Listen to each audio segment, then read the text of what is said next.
Vadapalani boys Vadapalani boys சுட நிகழ்ச்சி தரும் Vadapalani boys Vadapalani boys. Hi, welcome to my show. இன்னைக்கு நம்ம ஸ்டோரியோட டாபிக் பார்த்தீங்கன்னா ரொம்ப நல்லா இருக்கும். பணம். என்னடா ஸ்டார்டிங்காக பணம் சொல்கிறேன்னு நினைக்கிறீங்களா? அது இல்லைங்க, ஒரு ஃப்ரெண்ட்ஸுங்களை சேர்ந்த ஒரு சார்ந்த ஒரு கதை, நண்பர்களை சார்ந்த ஒரு கதைங்க. ரொம்ப இன்ட்ரெஸ்டாக இருக்குங்க, கேளுங்க. என்னன்னா, ஒரு 4 பேர்னு சொல்ல முடியாது, ஃப்ரெண்ட்ஸ்னா 10 பேர்னு சொல்லலாம். நம்ம கதையின் ஹீரோ வந்து கார்த்திக். அவன் நிறைய பேர் இருக்காங்க, அதில் பேர் நிறைய பேர், எல்லா பேரும் சொல்லணும்னா நிறைய பேர் வரும். அதில் சிவகுமார்னு ஒரு பையன் இருக்கிறான், ஆதி பெருமாள்னு ஒரு பையன் இருக்கிறான், அதேமாதிரி குபேரன் ஒரு பையன் இருக்கிறான். இந்த மாதிரி இவங்க சுற்றி வினோத், கார்த்திக்ன்ற பையனுக்கு ஏகப்பட்ட ஃப்ரெண்ட்ஸு. இப்போ இவங்க எல்லாம் பார்த்தீங்கன்னா டீ சாப்பிட போனோன்னா கூட ஒரு 10 பேர் 15 பேர் தான் போவாங்க டீ கடைக்கு. அவங்களுக்கு வேலை செய்கிற எண்ணம் இல்லை, எதையுமே பேர்டன் எதுவும் கிடையாது, எதுவுமே கிடையாது. லைஃப்பை ஜாலியாக என்ஜாய் பண்ணுற வேலை தான் அவங்களுக்கு. வேறு எதுவுமே வேலை கிடையாது, வேலை செய்யலை, எதுவுமே பண்ணல. லைஃப் என்ஜாய் பண்ணி இருக்கிறாங்க. ஜாலியாக ஊர் சுற்றினு பைக் ரைடு போகிறது, கோயிலுக்கு போகிறது, இந்த மாதிரி விஷயம் தான். ஜாலியாக ஹோட்டலில் சாப்பிட்றது, ஜூஸ் சாப்பிட்றது, இந்த மாதிரி பண்ணிட்டு இருக்காங்க. அப்போ என்னன்னாங்க, இது ஒரு ஸ்டோரி பார்த்தீங்கன்னா அவங்க அவ்வளோ ஒரு ஜாலியாக இருக்கிறாங்க. இந்த ஸ்டோரியில் அவங்களுக்குள்ள எதுவுமே ஒரு தாழ்வுமான பான்மை எதுவுமே கிடையாது. ஒருத்தனுக்கு ஒன்றுனா எல்லாமே கும்பலாக வந்துடுவாங்க. அந்த அளவுக்கு எல்லாமே பயங்கர ஃப்ரெண்ட்ஸு, க்ளோஸ் ஃப்ரெண்ட்ஸு. அப்போ இந்த கார்த்திகை சார்ந்து தான் எல்லா ஸ்டோரியும் இருக்குது. கார்த்தி வந்துட்டானா அவங்க எல்லாருக்கும் பாசம். அது என்னமோ தெரியல. இப்போ கார்த்தி இவங்கெல்லாம் ஒன்றெல்லாம் ஒரே ஸ்கூலு ஒரே காலேஜ் எல்லாம் கிடையாதுங்க. எப்படி ஃப்ரெண்ட்ஸ் ஆனாங்கன்னு யாருக்குமே தெரியாது. இதுதான் இந்த ஸ்டோரியோட ஹைலைட்டே, அதுதாங்க. எப்படி ஃப்ரெண்ட்ஸ் ஆனாங்களான்னு தெரியாது. ஆனால் கார்த்தியை பிடிக்காதவங்க யாருமே கிடையாதுங்க. கார்த்தியை பிடிச்சவங்க ரொம்ப பேர் இருக்கிறாங்க. கார்த்தி மேலே உயிராக இருக்கவங்க இன்னும் நிறைய பேர் இருக்கிறாங்க. அப்போ வந்து என்னன்னா, கார்த்தியை வந்து சார்ந்து நிறைய பேர் பழகுறாங்க. கார்த்தினா உயிர் எல்லாருக்கும். கார்த்தி வீட்டில் இருந்தால் கார்த்தி தேடிட்டு வந்துடுவாங்க. ஆனால் கார்த்தி வெளில போனால் கார்த்தி வா வெளில போகலாம் அப்படின்னு கூட்டிட்டு போயிடுவாங்க. இந்தமாதிரி கார்த்திகிட்ட ரொம்ப ஃப்ரெண்ட்ஸ் எல்லாமே அப்படியே லைஃப் போயினே இருக்குது. ஒரு காலகட்டத்தில் வந்து கார்த்திக் வந்து வேலைக்கு போக வேண்டிய ஒரு சுச்சுவேஷன் வருது.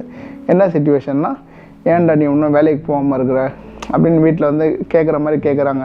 நம்ம உங்கள் லைஃப்பை நாளைக்கு பார்க்கணும் இல்லையப்பா, இதேமாதிரி சுற்றி இருந்தால் எப்படிப்பா அப்படின்ட்டு கார்த்திக் என்ன பண்ணுறான், வேலைக்கு போகிறாங்க. போகும்போது என்னன்னா, இவங்க ஃப்ரெண்ட்ஸு கூட ஃப்ரெண்ட்ஸ்லாம் அது எப்படா வேலைக்கு போவே, நீ நாங்கள்லாம் இங்கே இருக்கிறோம், நீ எங்களை விட்டு வேலைக்கு போறியா? அப்போ கார்த்திக் சொன்னான், இல்லைடா நான் பணத்துக்காக போகலடா, சம்பாதிச்சாதான்டா நம்மள நாளைக்கு லைஃபு. சும்மா வீட்டிலே இப்படியே சுற்றி இருந்தால் எப்படா லைஃப் போச்சுன்னா வீட்டில் வேதனை படுறாங்களா அப்படின்ட்டு போய்ட்டான். அப்போ கூட இருக்க ஃப்ரெண்டுங்களாம் கேட்குறான், இப்போ நாங்கள் ஒன்று முக்கியம் இல்லைங்கிறான். நீங்களும் முக்கியம், எங்கள் வீடும் முக்கியம்டா அப்படின்னு கார்த்திக் சொல்கிறான். அப்போ கார்த்திக் என்ன சொல்ல வரான்னா, நாளைக்கு நான் நல்லா இருந்தேன்னா நீங்கள் நல்லா இருப்பீங்க, இதை புரிஞ்சுக்கோங்கடா, புரிஞ்சுட்டு இருங்கடா அப்படின்னு கார்த்திக் வந்து சொல்கிறான். அது கூட இருக்க ஃப்ரெண்ட்ஸ்லாம் ஒரே சண்டை. என்ன நீ உண்டி போகிற? கார்த்தி வேலைக்கு போயிட்டு வந்தான், வா சார் வந்துட்டார்ப்பா அப்படின்னு ரொம்ப இந்த ஆதி கேசவன் ஒரு பையன் இருக்கான் இல்லையா, அவனாம் ரொம்ப கிண்டல் பண்ணுவான். சார் வந்துட்டார் அப்படின்ட்டு. ஏன் பண்ணுறாங்கன்னா, இவன் கூடயே இருந்து பழகிட்டான். திடீர்னு அவன் போயிட்டோன்னே இவங்களால அந்த பிரிவை தாங்க முடியல. இந்த மாப்பிள்ளை நம்ம விட்டு போயிட்டானே, இனிமேட்டு நம்ம கூட வரமாட்டான், போக மாட்டான், அந்த மாதிரி நினச்சிட்டாங்க. ஆனால் இவன் என்னன்னா, கார்த்தின்ற கேரக்டர், நம்ம வேலைக்கு போய் நல்லா இருந்தோன்னா, நல்லா சம்பாதிச்சோன்னா பசங்க இன்னும் செய்யலாம், எதெல்லாம் பண்ணலாம் அப்படின்னு ஒரு எண்ணம் இருக்குது யாருக்கு, கார்த்திக்கு. இது எப்படி தொடர்ந்து போயினே இருக்குங்க. அப்படியே ஒரு காலகட்டங்க போகுது, ஒரு இஷ்யூஸாக அப்போ தான் ஒன்றுனா வருது.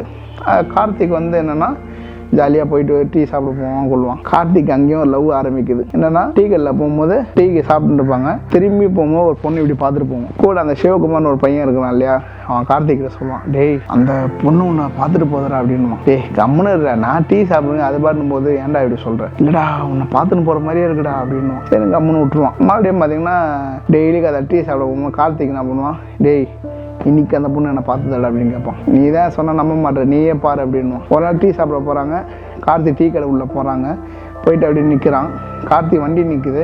கார்த்தியை காணுமே அந்த பொண்ணு தேடுது, இப்படின்னு பார்க்குது. உடனே கார்த்தி என்ன பண்ணுறான், என்ன தான் தேடுது போட்டு இந்த பொண்ணு அப்படின்னு கார்த்திக் என்ன வந்துடுது உள்ளுக்குள்ளே. வந்துட்டு ஆமாண்டா நீ சொல்லுவது உண்மைதான்டா, அந்த பொண்ணு என்ன தான்டா பார்க்குறா அப்படின்ட்டு கார்த்திக் சொல்கிறான். உடனே கூட ஃப்ரெண்டுங்க, நான் சொன்ன நீ தான் நம்ப மாட்டியே, உன்னை தான் பார்க்குது மாப்பிள்ள அது அப்படின்றானுங்க. சரின்னு கார்த்திக்கும் சந்தோஷம். அந்த பொண்ணு அப்படியே பார்க்குறான், கொள்கிறான். ஜஸ்ட் அப்படியே ஹாய் சொல்கிறான். அப்படியே போயிட்டுருக்கு. ஒரு சைடு அது போகுது. ஆனால் கார்த்திக் அது முக்கியம் கிடையாது. கார்த்திக் என்னென்னா ஃப்ரெண்ட்ஷிப் தான் முக்கியம். ஃப்ரெண்ட்ஷிப் முக்கியம்னா ஃப்ரெண்ட்ஷிப்புக்கு அவ்வளோ ஒரு இது பண்ணுவான். உடனே கார்த்திக் வந்து ஒரு 2 நாள் கழிச்சு என்ன சொல்கிறான் ஃப்ரெண்டுங்கிட்ட, டேய் நாளைக்கு நான் ஊருக்கு போகிறேன்டா, எதுக்குன்னு கேட்குறான் கார்த்திக் கிட்ட எல்லாரும். இல்லைடா நான் மேற்கொண்டு இன்னும் கொஞ்சம் ஃபோட்டோகிராஃபியை பற்றி படிக்க போகிறேன், அதனால் நான் போனால் ஒரு 6 மந்த் 1 year ஆகிட்டுண்டா அப்படின்றான் பெங்களூருக்கு. உடனே கூட ஃப்ரெண்ட்ஸ், நீ போயிட்டுனா இனிமேல் மறந்துடு, எங்களை விட்டுரு, இனிமேல் பேசாத அப்படின்னா. இல்லைடா ஃபோட்டோகிராஃபி எனக்கு தெரிஞ்சுக்கணும் ஆசைண்டா, அதுக்கு ஒரு ஸ்கீம் வந்திருக்கு, அதை கற்றுக்க போகிறேன்டா அப்படின்றான். இல்லை மச்சான் போனோன்னா எங்களை விட்டுரு அப்படின்னு ஆதிகேசவன்ற பையன், சிவகுமார்ன்ற பையன் எல்லாமே சொல்கிறானுங்க. அவங்களாம் அப்செட் ஆகிட்டு போயிட்டானுங்க. உடனே யோசிக்கிறான், என்னடா இவனுக்கு இவ்வளோ இதுவாக இருக்கிறானுங்க, நம்ம போகிறோன்னு சொன்னாலும் ஏற்றுக்க மாட்டானுங்க, ஏன் இப்படி பண்ணுறானுங்க, நல்லது தானே பண்ண போகிறோம் அப்படின்னு சிவகுமார் கிட்ட வந்து இவன் சொல்கிறான். யார்? கார்த்திக் சொல்கிறான். சிவகுமார் அதுக்கு சொல்கிறான், இல்லைடா உன் மேலே அவ்வளோ பாசமாக இருக்கணும்னாங்க, நீ பாட்டுன்னு விட்டு எங்கன்னா போயிட்டு நாங்களாம் எப்படா இங்கே இருக்கிறது அப்படின்னு கேட்குறான். அவங்க ஃப்ரெண்ட்ஷிப்புக்காக கார்த்திக்ன்ற கேரக்டர் ஊருக்கு போகிறதே கேன்சல் பண்ணிடுறாங்க. அந்த ஃபோட்டோகிராஃபி படிக்கணும்னு ஆசை இருக்குது, கட் பண்ணி ஃப்ரெண்டுக்கு தான் முக்கியம்னு வந்துடுறான். அந்த அளவுக்கு ஃப்ரெண்ட்ஷிப்லாம் உயிரை கொடுப்பான் சிவகுமார்ன்ற பையன். அவன் அவன் கூட இருக்க பசங்களும் அப்படி தான். ஒரு நாள் என்னாச்சு, சிவகுமாரோட வண்டி வந்து நின்று இருக்கு ஒரு கடைக்கு போயிருக்கான். பின்னாடி அந்த வண்டி இடிச்சிருச்சு. அப்போ வந்து கூட இருக்கிற பையன், நான் வண்டி அடிச்சிட்டு இண்டிகேட்டர் உடச்சிட்டு அப்படின்னு கேட்குறான் கார்த்திக் கூட இருக்க பையன். உடனே அந்த பைக் இடித்த பர்சன் வந்து, அப்படிதான் இடிப்பேன்னா இப்போ இண்டிகேட்டர் தானே கொஞ்சம் மாற்றிக்கும் அப்படின்னு நக்கலாக சொல்லிட்டு கடவுளில் வந்துட்டான். இவன் கார்த்திக்கு ஒரே டென்ஷன், விட்றா பார்த்துக்கலாம், இண்டிகேட்டர் தான் மாற்றிக்கலாம் விட்றா, அவங்க ஏன்டா சண்டைக்கு போகணுன்ட்டு. கூட இந்த பையன் இருக்கான் பாருங்க மணிகண்டன், அவன் என்ன பண்ணிட்டான், இந்த ஆதிகேசன் ஃபோன் பண்ணி, டேய் மாப்பிள்ளை வண்டியை ஒருத்தன் இஷ்டம் இந்த மாதிரி நக்கலாக பேசுகிறான் அப்படின்னு சொல்லிட்டான் ஃபோன் பண்ணி. அவன் ஆதிகேசன் வெளில ஒரு இடத்துல விளாண்டுருக்கான் கிரவுண்டில். அங்கேருந்து கடகடன்னு வரான், வந்து எட்டி ஒன்று விட்டான் வண்டியை, அவன் இன்னொரு அந்த இடித்த வண்டியை. எப்படி எங்கள் மாப்பிள்ளை வண்டி எடி பண்ணி அப்படின்னு சொல்லிட்டேன்னா, இது ஏன் சொல்கிறேன்னா, அவ்வளோ ஒரு டீப்பான ஃப்ரெண்ட்ஷிப். இவன் மேலே கையை வச்சாங்கன்னா அவ்வளோதான்ற மாதிரி ஒரு ஃப்ரெண்ட்ஷிப் அவங்களுக்குள்ள, அவ்வளோ ஒரு பாண்டிங் அவங்களுக்குள்ள. அந்த அளவு ஃப்ரெண்ட்ஷிப் போயிருந்ததுங்க, ரொம்ப டீப்பாக அவ்வளோ ஃப்ரெண்ட்ஷிப். இவனு ஒன்றுனா அப்படி செஞ்சிருவானுங்க பசங்க ஒன்றுனா கார்த்திக் இறங்கி செய்வான், அந்த அளவுக்கு ஒரு ஃப்ரெண்ட்ஷிப். அப்போ வந்து கார்த்திக் வந்து ஒரு நாளைக்கு சொல்கிறான், டேய் நம்ம எல்லாம் சேர்ந்து ஒரு பிஸ்னஸ் பண்ணலாமாடான்னு கேட்குறான். உடனே அதுக்கு எல்லாமே, டேய் நானும் வரேன்டா ஓகேடா எல்லாமே சொல்கிறானுங்க. அப்போ வந்து இவன் சொல்கிறான், இந்த குபேரன் கேரக்டர் ஒரு பையன் இருக்கான் இல்லையா, குபேந்திரன், அவன் சொல்கிறான், ஓகே மாமா நான் வரேன், நான் என் பங்கு நான் கொடுக்குறேன் என்னால் முடிஞ்சதை. சிவகுமாரை சொல்கிறேன், என்னால் முடிஞ்சே கொடுக்குறேன். ஆதிகேசன்னு சொல்கிறான், இந்தமாதிரி வினோத் எல்லாமே கூட ஃப்ரெண்டு சத்யா கித்யா எல்லாமே இருக்கிறாங்க எல்லாமே. ஆனால் எங்களே சேர்த்துக்குவாங்க, எல்லாமே வராங்க, எல்லாம் ஒன்று சேர்ந்து வராங்க. அதே அவங்க போகிற வர இடம், டெய்லி பேசுகிற ஒரு ஸ்பாட் ஒன்று இருக்குது. அந்த ஸ்பாட்டில் வந்து ஒரு கடை ஒன்று காலியாகுதுங்க. அந்த கடையை வந்து இவங்க வந்து ஃப்ரெண்ட்ஸுங்கள்லாம் அந்த கடைக்கார்ட்ட போய் கேட்குறாங்க, ஆனால் இந்த கடையை எங்களை கொஞ்சம் கொடுக்குறீங்களாண்ணா, நாங்கள் எதாவது ஆரம்பிச்சுக்கிறோம், ஃப்ரூட் ஷாப்பு டீ ஷாப்பு அந்த மாதிரி. சரிப்பா உங்களுக்கு கொடுக்காமண்ணாப்பா அப்படின்னு கடைக்காரன் சொல்கிறாரு. ஆனால் கடைக்காரன் தான் பசங்கிட்ட ஜாலியாக பேசுவார். அப்போ என்ன பண்ணால் சிவகுமார், ஆதி பெருமாள், ஆதிகேசவன், அப்புறம் குபேரன் இவங்க எல்லாமே சேர்ந்து பேசுகிறாங்க. சத்யா வினோத் இவங்க எல்லாம் சேர்ந்து பேசுகிறாங்க, நம்ம கடையை ஆரம்பித்து பார்ட்னர்ஷிப்பில் பண்ணி எல்லாம் ஒன்றா இருக்கலான்ற ஒரு ஆசையில் எல்லாமே சொல்கிறாங்க. நிறைய பேர் இருக்காங்க அவங்க ஃப்ரெண்ட்ஸு எல்லாமே. நானும் அப்போ ஒருத்தர் வராங்க, ஆனால் என் பங்கம் போடுவாங்க, இன்னும் நான் ஒரு 5-6 பேர் வரானுங்க, பண்ணலாம்டா எல்லாருமே இருக்கீங்களா அப்படின்ட்டு கார்த்திக் சொல்லலாம். உடனே கார்த்திக் சொன்னால் எல்லாம் தைரியம் வந்துடுச்சு. அந்த கடையை நம்பி ரொம்ப இருக்கிறாங்க. கார்த்திக் போயிட்டு என்ன பண்ணுறான், கடைக்கு தேவையான பொருள்லாம் போய்ட்டு ஒரு கொட்டேஷன் வாங்கிட்டு வரான், எவ்வளோ ஆகும் இதெல்லாம் என்ன பட்ஜெட்டில் நிற்கும் அப்படின்ட்டு கார்த்திக் போயிட்டு வாங்கிட்டு வரான். கார்த்திக் வாங்கிட்டு வரும்போது என்ன பண்ணுறாங்க, இவங்க ஃப்ரெண்ட்ஸும் கூட இருக்கிறாங்க.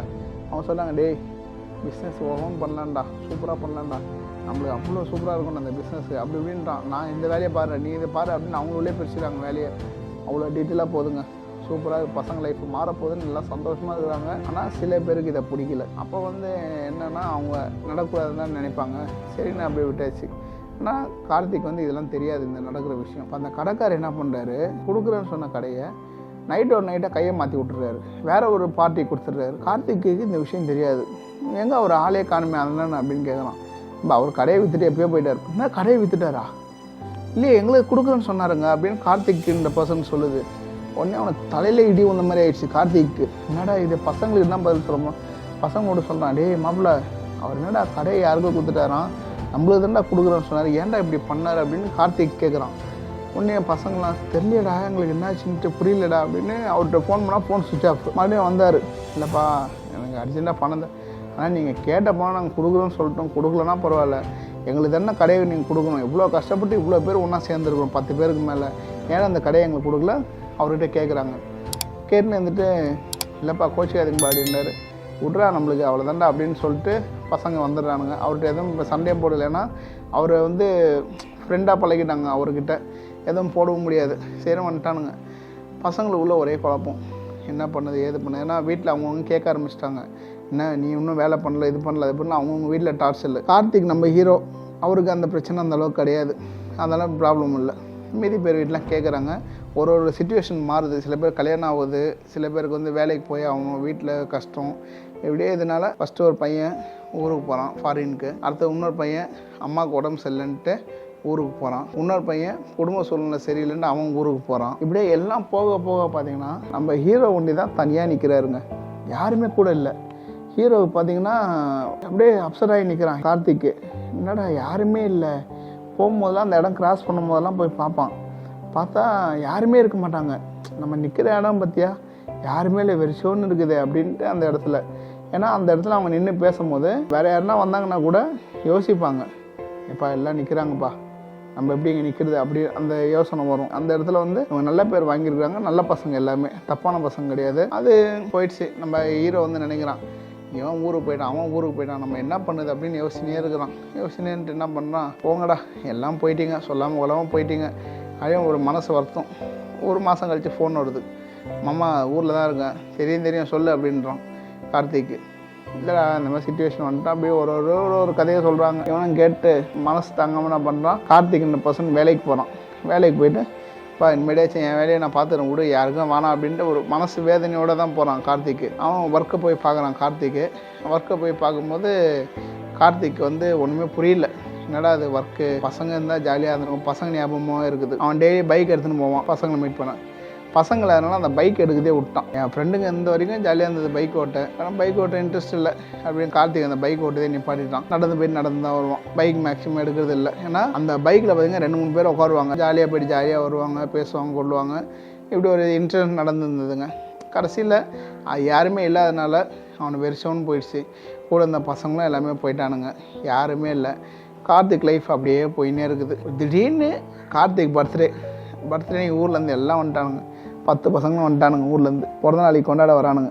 கார்த்திக் ஒரே வார்த்தை சொல்கிறான், யாரும் வராதிங்களா அப்படின்றான். ஏன்டா முன்னே தான் பார்க்க வந்திருக்கோம் பர்த்டேக்கு. இல்லைடா இன்றைக்கி வரீங்க, நாளைக்கு மறுபடியும் ஊருக்கு போயிடுவீங்க, போயிட்டாங்க, அது இன்னும் பெயின்ஃபுல்லாக இருக்கும், வேணாண்டா அப்படின்ட்டு கார்த்திக் நினைக்கிறான். இல்லைடா எங்கள் சிச்சுவேஷன் அந்த மாதிரி கோச்சிக்காதரா அப்படின்னு கார்த்திக்கிட்ட சொல்கிறாங்க. கார்த்திக்கும் வர வழி இல்லாமல் சரின்னு கம்முன்னு இருக்கிறான். அவங்க போயிட்ட பிறகு ஒரு வாரம் ஃபீலிங் கார்த்திக் ஃபீலிங் தாங்க முடியாமல் என்னடா இது அப்படின்னு ஃப்ரெண்டுங்களை நினச்சினே அப்படியே லைஃப் போதுங்க, போயின்னே இருக்குது. கார்த்திக் வேலைக்கு வரான். அவனை அந்த வேலையும் பிடிக்கல. மறுபடியும் என்ன பண்ணுறான், அப்படி இப்படின்னு ஏதோ சுற்றின்னு இருக்கிறான் ஜாலியாக. அதுக்கப்புறம் என்ன பண்ணுறான், கார்த்திக்கு ஃப்ரெண்டை திடீர்னு வழியில் பார்க்குறாங்க. பார்த்துட்டு எங்கடா எப்படா இருக்க அப்படின்னு கேட்குறான். நல்லா இருக்குண்டா, ஊரில் நேற்று தாண்டா வந்தேன் அப்படின்றான். ஏன்டா வந்தால் சொல்லக்கூட மாட்டேன் அப்படின்னு கேட்குறான் கார்த்திக்கு. இல்லைடா சின்ன ஒரு வேலையாக வந்தேன், இப்படி சரி உன்னை பார்க்கலாம் தான் வந்தேன், வாடா அப்படின்னு உட்காந்து ஹோட்டலில் போய் சாப்பிட்றாங்க, கொள்கிறாங்க, பேசுகிறாங்க. கூட இருக்க ஃப்ரெண்டு சொல்கிறான், இந்த ஆதிகேசன்ற ஃப்ரெண்டு கார்த்திக் கிட்ட, என்னன்னா ஒன்றா லைஃப்பில் நம்ம எல்லாம் ஒன்றா இருக்கணும் மச்சி, ஒன்றா இருந்து ஜாலியாக இருக்கணும் மச்சி, நம்மளை அந்த லைஃபே போச்சு மச்சி, யாருக்குன்னு போட்டதே தெரிலடா, லைஃப் போச்சுன்னு அப்படின்னு சொல்கிறோம். உடனே சொல்கிறான் கார்த்திக்கு, கரெக்டு தான்டா நீ சொல்லுது, எவ்வளோ ஜாலியாக இருந்தேன்டா, இவங்க நம்ம எல்லாம் எவ்வளோ ஜாலியாக கோயிலுக்கு போவோம், எல்லா இடமும் போவோம், எல்லாம் நம்ம சுற்றாத இடமே இல்லையடா பைக்கில், எல்லா இடமும் கோயிலுக்குலாம் அவங்க மலையில் இருக்க கோயிலுக்குலாம் போவாங்க, போய்ட்டு சாமி கும்பிடுவாங்க, அங்கே சாப்பிட்டு வருவாங்க, ஜூஸ் குடிப்பாங்க, அப்படியே ஒரு லைஃப் செம்ம ஃபன்னாக போயின்னு இருக்காங்க. ஜாலி அப்படி ஜாலி. நைட்டு 11-12 மணிக்கு தான் வீட்டுக்கு வருவானுங்க எல்லாருமே. ஏன்னா அந்தளவுக்கு ஜாலியாக சுற்றின்னு இருப்பாங்க, அவ்வளோ என்ஜாய் பண்ணி லைஃப் சுற்றுவாங்க. நல்ல ஒரு லைஃப் அது வயசு ஏற சில பொறுப்புகள்லாம் வரும் இல்லையா, அப்போ வந்து இதெல்லாம் கடைப்பிடிக்க முடியாமல் போயிடுச்சு அவங்களால. வேறு வழியில் சிச்சுவேஷன், குடும்ப சிச்சுவேஷன் அப்படின்னு போயிடுச்சு. ஒரு நாள் மீட் பண்ணுறாங்க, கார்த்திகோட பர்த்டே வருது, அதை மீட் பண்ணுறாங்க. மீட் பண்ணி எல்லாம் சபதம் எடுக்கிறாங்க, நம்ம இனிமேட்டாச்சும் ஒத்துமையாக இருக்கணும்டா, நம்ம இனிமேல் பிரிஞ்சு இருக்கக்கூடாது, எல்லாம் இதுவாக இருக்கணும்னு சொல்கிறானுங்க. அடுத்த நாள் போயிடுறானுங்க. கார்த்திக் ஒன்றுமே புரியல, டேய் சொல்கிறீங்க அடுத்த நாள் போயிடுறீங்க, என்ன தாண்டா நினச்சிட்டு இருக்கிறீங்க அப்படின்ட்டு. கார்த்திக் வேற என்னமோ ஒரு முடிவு எடுக்கிறாங்க. எது நம்மளை பிரித்தது, இந்த பணம் தான் நம்மளை பிரித்தது, அதனால் இந்த பணத்துக்கு எதனா ஒன்று பண்ணணுன்னு கார்த்திக் முடிவு பண்ணாங்க. முடிவு பண்ணிவிட்டு கார்த்திக் ஒரு கம்பெனி ஒன்று ஆரம்பிக்கிறான். கம்பெனி ஆரம்பிச்சுட்டு பார்த்திங்கன்னா அவன் ஃப்ரெண்ட்ஸ் எங்கே இருக்கிறாங்களோ எல்லாரையும் வர சொல்கிறான். டே கம்பெனி ஆரம்பிச்சிட்டா வந்து பார்த்துக்கோன்னு சொல்லிட்டு எல்லோரையும் செட்டில் பண்ணுறாங்க. செட்டில் பண்ணிட்டு எல்லாரையும் அவன் கூடயே வச்சுக்கிறான். என்னடா சேலரி எங்கே வாங்கி, இந்த சேலரி எடுத்துக்கடா, என்னடா சேலரி வாங்குற அப்படி எடுத்துக்கடா, எல்லாரையும் அவன் பக்கத்துலேயே வச்சுட்டான், ஃப்ரெண்ட்ஸுங்க எல்லாரையும் வச்சுட்டான். ஆனால் அது ஒரு விஷயம் நோட் பண்ணுங்கள், எல்லாரையும் கூட எடுத்து வச்சான் கார்த்திக்கு. அவன் ஃப்ரெண்ட்ஸும் எல்லாம் வந்துட்டோம். கார்த்திக்கு மனசு இல்லை. என்ன மனசு இல்லைன்னா அந்த பழைய லைஃபு பண்ண முடியல. ஏன்னா இவன் ஓனரு, இவனை பார்த்தோன்னே அவன் ஃப்ரெண்டுங்கெல்லாம் ஏன் சின்ன இப்படின்றாங்க. கார்த்திக் அது துளி கூட பிடிக்கல. டேய் என்னடா நீ இப்படி இல்லைடா நீ ஓனரு அப்படின்றாங்க சம்பளம் கொடுக்கறனால. அவன் கார்த்திக் அதை பிடிக்கல. உடனே கார்த்திக் சொன்னான், ஏன்டா லூஸ் மாதிரி பண்ணாதீங்களா, நீங்களாம் ஒன்றா இருக்கணும்னு நினச்சி தான் இவ்வளோ கஷ்டப்பட்டு நான் இவ்வளோ பண்ணுற கடன் வாங்கி கொண்டு கம்பெனி ஆரம்பித்து உங்களெலாம் இவ்வளோ சேலரி கொடுத்து பண்ணுறேன்டா. இதே வேறு யாருன்னா தாங்க இவ்வளோ சேலரிலாம் கொடுக்க மாட்டேன். நீ என்ன சேலரி வாங்குறியோ அதே சேலரி தான் இங்கேயும் கொடுக்குறேன். எதுக்காக? நம்ம ஃப்ரெண்ட்ஷிப் போகக்கூடாது, இந்த ஒரு விஷயத்துக்காக தான் நான் பண்ணுறேன் அப்படின்னு கார்த்திக் சொல்கிறான். உடனே அவங்க எல்லாம் சாரி இல்லை ஆஃபீஸ் எல்லாம் இருக்காங்க, அந்த நேரத்தில் எப்படி மாப்பிள்ளை மச்சான் யார் இருந்தானடா நீ ஏன் மாப்பிள்ளைன்னு அவங்க மச்சான்டா அப்படி தான் கூப்பிடணும் அப்படின்னு கார்த்திக் சொல்கிறான். உடனே அவனுங்க சரி மாமா அப்படின்னு சொல்கிறானுங்க. இதில் எங்கே ஒரு விஷயம் ட்விஸ்ட்டு பார்த்தீங்கன்னா, நான் ஸ்டார்டிங்லேயே உங்களுக்கு சொல்லியிருப்பேன், பணத்தினால தான் எல்லாமே வருதுன்னு சொன்னேன் இல்லையா? அந்த பணத்தினால தான் இப்போ இவ்வளோ இந்த பிரச்சனையாக வந்திருக்கு. இப்போ கம்பெனி ஆரம்பித்தாங்கன்னு சொன்னேன் இல்லையா? அந்த கம்பெனியில் ஈகோ ஸ்டார்ட் ஆகிடுச்சு. என்ன ஸ்டார்ட் ஆகிடுச்சுன்னா, இவன் செய்கிற வேலை அவன் செய்கிற வேலை யார் பெரிய ஆளுன்றே ஃப்ரெண்ட்ஸுங்களே ஒரு ஈகோ வந்துடுச்சு. ஈகோ வந்து அவன் சொல்கிறான், ஏய் நான் செய்யறதான் நான் பெஸ்ட்டு. இப்போ ஒருத்தன் வந்து வெளிநாட்டிலேருந்து வரான், அவனுக்கு சம்பளம் அங்கே கொடுக்குற சம்பளம் இங்கே கொடுக்குறாங்க, இன்னொருத்தனுக்கு கம்மியாக இருக்குது இன்னொரு ஃப்ரெண்டுக்கு. அவன் கேட்குறான், ஏண்டா மாப்பிள்ளை இவனுக்கு வண்டி சம்பளம் நல்லா கொடுக்குறான், எனக்கேண்டா இவ்வளோ கம்மி பண்ணான்? இன்னொருத்தங்க ஆமாண்டா இவனு நல்லா சம்பளம் எனக்கேண்டா சேலரி கம்மி பண்ணான் அப்படின்னு இவன் கேட்குறான். யார்? சிவகுமார் மாப்பிள்ளை பாடுறா, இவனுக்கு நல்லா சம்பளம் கொடுறா எனக்கு கம்மியாக கொடுக்குறான்டா, இவனுக்கு ஒன்றி நிறையா கொடுக்குறான் எங்களுக்கு கம்மியாக கொடுனா 2-3 பேர் ரிப்போர்ட் பண்ணுறாங்க. சரி கார்த்திகிட்ட கேட்கலாம் வான்னு சிவகுமார் வரான். என்ன மாப்பிள்ள சம்பளம் அவனுக்கு ஒன்றி நிறையா கொடுக்குறேன் எங்கெல்லாம் கம்மியாக கொடுக்குறேன்னு எல்லாம் ஃபீல் பண்ணுறாங்க, எனக்கும் அது தோணுச்சு உங்களுக்கு கேட்கணுன்ட்டு. சரி எப்படி கேட்குதுன்னு இருந்தேன், எல்லாம் வந்துட்டாங்க அதான் கேட்க வரேன். சிவகுமார் அப்படியே பார்த்தான், ஏண்டா அவன் சிச்சுவேஷன் அது, அவன் அங்கே கூப்பிட்டா வரமாட்டான்ட்டான், இங்கே நல்லா சேலரி வாங்கின்னு இருக்கிற மாப்பிள்ள ஊரில், நான் இங்கே இருக்கிறேன் இந்த ஊரில் இருக்கிறேன் இவ்வளோ சேலரி வாங்குகிறேன் வர முடியாதுன்னு சொல்லிட்டான். அவனை நம்ம கூட வர வைக்கணுன்ற எண்ணத்தில் அங்கே என்ன வாங்குற சம்பளம் அதை கொடுக்குறேன்னு சொல்லி கூப்பிட்டேன். நீ இங்கே இருந்த, நீ அங்கே என்ன சேலரி வாங்கினே அதோட அதிகமாக தான் உனக்கு கொடுக்குறேன். இதில் என்ன ஒரு விஷயம் பாருங்க, இவங்க நிலைமையை தான் யோசிக்கிறாங்க தவிர அங்கே என்ன நீ வாங்கி இந்த சேலரி இங்கே 15,000 வாங்கினேன் என்கிட்ட 20,000 தரேன், இவன் 50,000 வாங்கினான்னா அதே 50,000 இங்கே தரேன், வெளிநாட்டில் வேலை செஞ்சனால 50,000 இவனுக்கு கொடுக்குறான். அவன் அங்கேருந்து வரமாட்டேன்றான், ஏன்னா அவனோட குடும்ப சிச்சுவேஷன், அவனுக்கு கடன் இருக்குது எல்லாம் இருக்குது அடைக்கணும். இவன் பார்த்திங்கன்னா இவனுங்களும் என்னென்னா ஈகோ வந்துடுச்சு, நீ இவ்வளோ வந்து சம்பளம் எனக்கு கொடுக்குற, இவனுக்கு அதிகமாக கொடுக்குற இவனுக்கு கம்மியாக, இவங்களுக்கு உள்ள போட்டி வந்துடுச்சு. போட்டி வந்து என்னென்னா கடைசியில் பார்த்திங்கன்னா இந்த ஆஃபீஸை மூட வைக்கிற நிலைமைக்கு வந்துட்டாங்க எல்லோரும் சேர்ந்து. கார்த்திகோட ஆஃபீஸ் வந்து இழுத்து மூடுற நிலைமைக்கு வந்துட்டாங்க. கடைசியில் கார்த்திக் ஒரே வார்த்தை சொன்னான், ஏண்டா எல்லாம் கஷ்டப்பட்டு ஒன்றா இருக்கிறது, இந்த ஆஃபீஸ் வந்து நம்ம நல்லா எடுத்துகிட்டு போனது தான் நம்ம கஷ்டப்படுது, இதுக்கு யாருமே ஒத்துழைக்கலையா எனக்கு நீங்கள்? அப்போ என்ன உங்கள் மைண்டில் எல்லாம் பணம் வந்து ரிஜிஸ்டர் ஆகிடுச்சு, உங்களுக்கு நட்பு முக்கியம் இல்லை, என் ஃப்ரெண்ட்ஷிப் உங்களுக்கு முக்கியம் இல்லை. அப்போ வந்து உங்களுக்கு எல்லாமே தேவை என்னென்னா பணம் ஆகிடுச்சு. உண்மையிலே என் ஃப்ரெண்ட்ஷிப்பு தேவைன்னு நினச்சிங்கன்னா பணத்தை யாருமே யோசிக்க மாட்டேங்கடா. இவன் என்னடானா கார்த்தி அழுதுன்னு சொல்கிறான், இவன் என்னடானா ஊர்லேருந்து கூப்பிட்றேன் ஏன்னா அங்கே 50,000 சம்பளம் கொடுக்குறான் நீ கொடுக்குறியான்னு கேட்குறான்.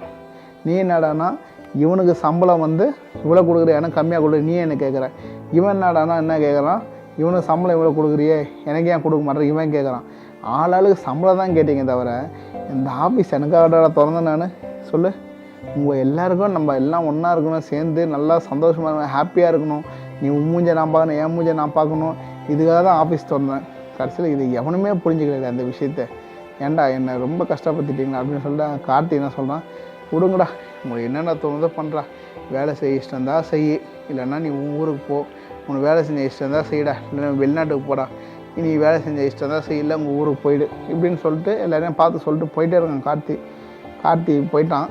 இவங்க எல்லாம் உட்காந்து டிஸ்கஸ் பண்ணுறாங்க, இல்லைடா மாப்பிள்ளையை காயப்படுத்திட்டோம்டா சாரிடா அப்படின்னு சொல்லிட்டு என்ன பண்ணுறானுங்க, வேணாம் நம்ம பிரிஞ்சிடலாம் அப்படின்னு சொல்லிட்டு எல்லாம் தனித்தனியாக கார்த்திகிட்ட போய் சொல்கிறாங்க. கார்த்தி நாங்கள் எல்லாம் தனியாக போயிடுறோம் கார்த்தி, வேண்டாம் கார்த்தி அப்படின்ட்டு. உடனே கார்த்தி சொல்கிறான், உங்கள் இஷ்டம் நான் எதுவும் சொல்லதுக்கு இல்லை அப்படின்னு கார்த்தி முடிச்சிடறான். அப்போ இவங்க எல்லாம் பார்த்திங்கன்னா ஃப்ரெண்ட்ஷிப் இருக்குது, எல்லாமே இருக்குது, எல்லா மனுஷனுங்களையும் அந்த ஈகோ ஒன்று இருக்குதுங்க. அந்த ஈகோ ஒண்டி தான் இவங்க யாரையுமே ஒன்று சேர விடல. இப்போ இவங்க யாருக்குமே ஈகோ இல்லாமல் வந்துச்சுன்னு நினச்சிக்கோங்களேன், இவங்க எல்லாம் ஒன்றா இருந்திருப்பாங்க. இந்த கதையோட ஸ்டோரி என்ன சொல்ல வரும் புரியுது அவங்களுக்கு? முதல்ல இவங்க எல்லாரையும் பிரிச்சது பணம், ரெண்டாவது பிரிச்சது ஈகோ. பணமும் ஈகோவும் இல்லைன்னா லைஃப் ஃப்ரெண்ட்ஷிப்புன்றது நல்லா போகுங்க. பணம் பார்த்திங்கனாலும் சரி, ஈகோ பார்த்திங்கனாலும் சரி, ஃப்ரெண்ட்ஷிப் எங்கேயுமே நல்லா போகாதுங்க. ஏன்னா ஃப்ரெண்ட்ஷிப் அடையாளமே என்ன பார்த்திங்கன்னா பணம் சார்ந்தும் இருக்கக்கூடாது, ஈகோ சார்ந்தும் இருக்கக்கூடாது. இப்போ நீ ஃபோன் பண்ணலையா நான் ஃபோன் பண்ணணும், நான் ஃபோன் பண்ணலையா நீ எனக்கு ஃபோன் பண்ணணும், இதுதான் ஃப்ரெண்ட்ஷிப்பு. அவன் பண்ணிட்டோம் நம்ம ஏன் பண்ணணும் அப்படின்னு நினச்சிங்கன்னா அது ஃப்ரெண்ட்ஷிப் கிடையாது. ஈகோ பார்க்கக்கூடாது, பணத்தையும் பார்க்கக்கூடாது. இது ஈகோ பணம் இல்லாமல் இருந்தால் ஃப்ரெண்ட்ஷிப் நல்லா இருக்குங்க. இந்த ஸ்டோரி பிடிச்சிருந்தா பாருங்கள், பகிருங்கள். தேங்க்யூ, பாய்.